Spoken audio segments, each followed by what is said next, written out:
résidence d'écriture concerne une période d'écriture. Donc ils nous mettent à disposition un appartement et 5 000 € pour l'auteur. Voilà, donc on a la possibilité d'être ici entre 10 jours et un mois pour écrire notre long métrage. À Paris, j'ai beaucoup de mal à me concentrer parce que j'ai besoin de me distraire, parce que j'ai plein de dérangements, parce que le téléphone sonne. Et mine de rien, l'environnement, c'est le mien. Donc en fait, je n'arrive pas à sortir de mon environnement.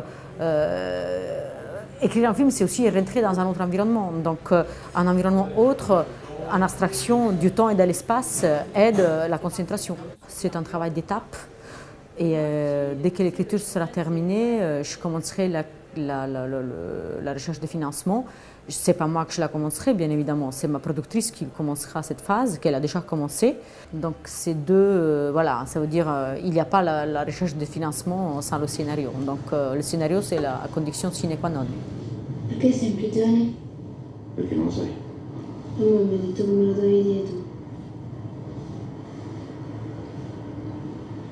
Sto in prigione perché ho ucciso un uomo. E perché l'hai ucciso? Perché mi aveva rubato dei soldi. E non te li poteva ridare? Difficile se qualcuno ti ruba qualcosa che poi te la venga a ridare. Ma poi te l'ha ridati? Visto che era morto me li sono ripreso. Moi, j'avais écrit que des courts-métrages, donc c'est l'écriture de mon premier long-métrage et c'est très difficile parce que c'est la première fois que je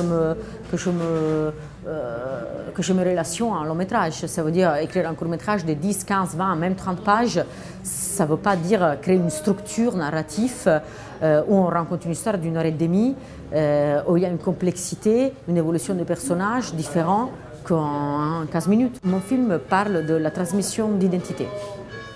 Et c'est l'histoire d'une ex-terroriste italienne qui s'est tachée de crimes, notamment de meurtres, en Italie dans les années 80 et qui s'est réfugiée en France dans la vague de terroristes qui sont arrivés en France entre les années 70 et les années 90.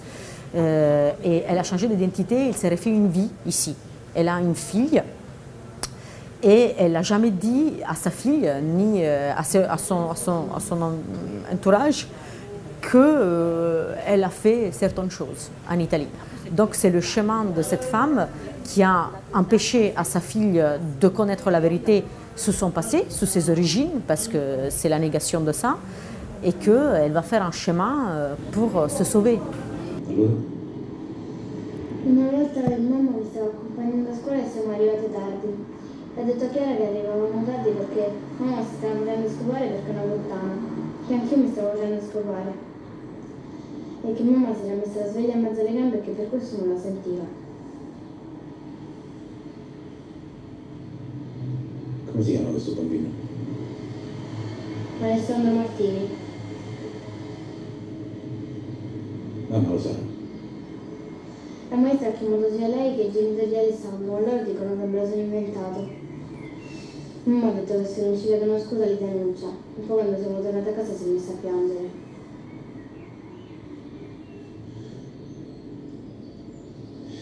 Ora tu adesso devi fare una cosa.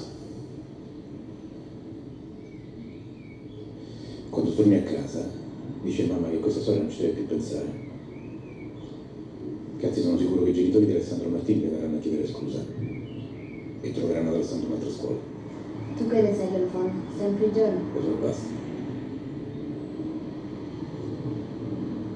Non ti fidi? Sì. J'ai écrit mon scénario avec une co-scénariste qui s'appelle Delphine Agut et qui m'a suivi et me suit encore sur le projet. C'est la co-scénariste officielle de ce film. Et pour la première fois, je suis partie avec quelqu'un à écrire avec quelqu'un d'autre qui m'apporte quelque chose de différent de ce qui m'apporte Delphine. J'avais besoin d'un regard extérieur et au mien et au regard de Delphine. Ça veut dire on a toujours, sous les scénarios, on a plein de fois besoin de 3, 4, 5 personnes qui donnent leurs avis. Donc pour l'instant, avec cela, on discute énormément, on discute beaucoup.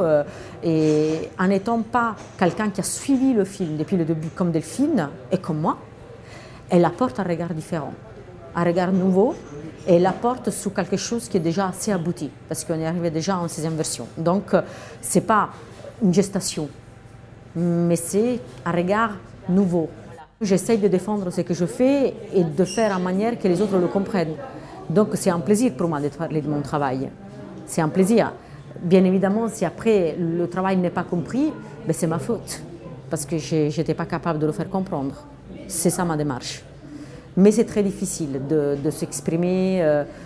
On est fatigué, parfois on n'est pas sûr de nous, parfois on n'est pas sûr de ce qu'on dit, parfois on n'est pas sûr de ce qu'on fait. On a des doutes comme tout le monde, mais c'est vrai qu'en face d'un public, c'est difficile de les exprimer. Parce que le public notamment, s'attend que tu sois hyper certain de tout ce que tu as fait, alors que parfois dans le cinéma, il y a des miracles qui se vérifient et qui presque, je ne dis pas qu'ils transcendent ce que tu voulais, mais oui, l'accueil du public d'un film, je pense qu'il n'est jamais donné, on ne peut jamais savoir. Quand on fait des films, faire des films et être réalisateur, ça engage toute la vie.